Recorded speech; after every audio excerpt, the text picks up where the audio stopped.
हरिद्वार, सिडकुल और अन्य क्षेत्रों के सैकड़ों उद्योगों पर प्रदूषण कंट्रोल बोर्ड के उस आदेश पर अग्रिम आदेशों तक उच्च न्यायालय ने रोक लगा दी, जिसमें कंट्रोल बोर्ड ने प्लास्टिक मैनेजमेंट कानून के तहत उत्तराखंड की 1750 फैक्ट्रियों की एनओसी रद्द कर दी थी।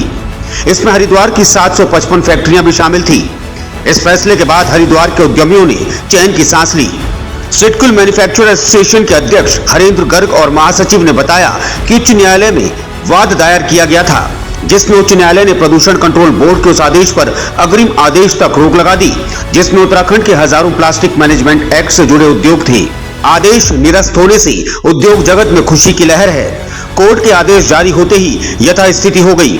उत्तराखंड के बड़े और छोटे उद्योग प्रदूषण कंट्रोल बोर्ड के आदेश से प्रभावित थे, क्योंकि मामला एपीआर से जुड़ा है।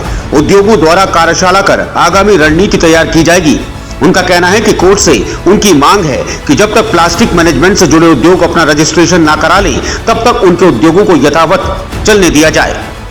इस एनओसी निरस्त करने की कार्रवाई के उपरांत हम लोगों ने एक हमारा संयुक्त दल बना, संयुक्त रूप से सारी एसोसिएशन मिलके हम सब ने मिलके माननीय उच्च न्यायालय में उस आदेश को क्वैश कराने के लिए एक याचिका दायर की थी और हमें हमारा पक्ष रखे जाने के लिए भी हम आवेदन किया, जिसकी अनुपालना में आज माननीय उच्च न्यायालय ने इस 2/12/2022 का जो पॉल्यूशन कंट्रोल बोर्ड का आदेश जिसमें एनओसी खारिज करने की बात की गई थी, इसको उन्होंने आज क्वैश करने दिया और उस पर स्टे हमें दे दिया है।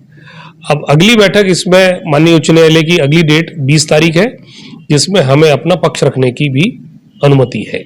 इस पूरी व्यवस्था में हजारों उद्योग और लाखों श्रमिक जब प्रभावित हो रहे हो, उनके ऊपर एक काम की, रोजगार की व्यवस्था की तलवार लटकी हो, और खास तौर पे उत्तराखंड की अर्थव्यवस्था, आप समझिए कि लगभग आधी अर्थव्यवस्था उद्योगों के ऊपर आधारित है, उद्योग के कामगारों के ऊपर आधारित है। ऐसी स्थिति में इस आदेश का आना तो एक संजीवनी है हम सब उद्योगों के लिए और उन सब कामगारों के लिए जो इस उद्योग क्षेत्र में काम कर रहे हैं। उत्तराखंड प्रदूषण कंट्रोल बोर्ड ने 2 दिसंबर को एक आदेश जारी कर प्लास्टिक मैनेजमेंट से जुड़े उद्योगों की एनओसी को रद्द कर दिया था। प्रदूषण कंट्रोल बोर्ड के खिलाफ उत्तराखंड के 7 बड़े संगठनों के एक दल ने न्यायालय में रिट दायर की।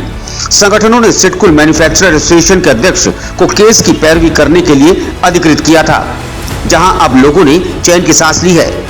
माननीय उच्च न्यायालय द्वारा 20 तारीख तक हमें इन नोटिस पर रोक लगा दी गई है।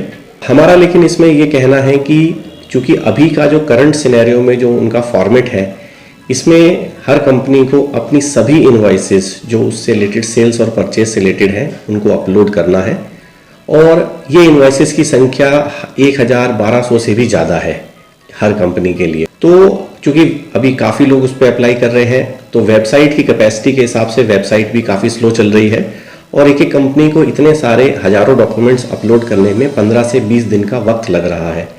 तो हमारा माननीय न्यायालय से और सरकार से ये निवेदन है कि ये जो टाइम लिमिट है इसको कम से कम 1 महीना बढ़ा दिया जाए, ताकि हम सभी लोग ये जो डॉक्यूमेंट्स अपलोड है और रजिस्ट्रेशन की जो पूरी प्रक्रिया है उसको पूरा कर लें। देखिए, इसके लिए हम माननीय उच्च न्यायालय का धन्यवाद करेंगे कि उन्होंने हमें ये इंटरिम रिलीफ दिया है, और इससे अभी हमारी फैक्ट्री चल पा रही हैं। अन्यथा ये फैक्ट्रीज हमको बंद करनी पड़ती, उसके लिए ना सिर्फ इकोनॉमिक लॉस होता बल्कि रोजगार पर भी संकट पैदा होता।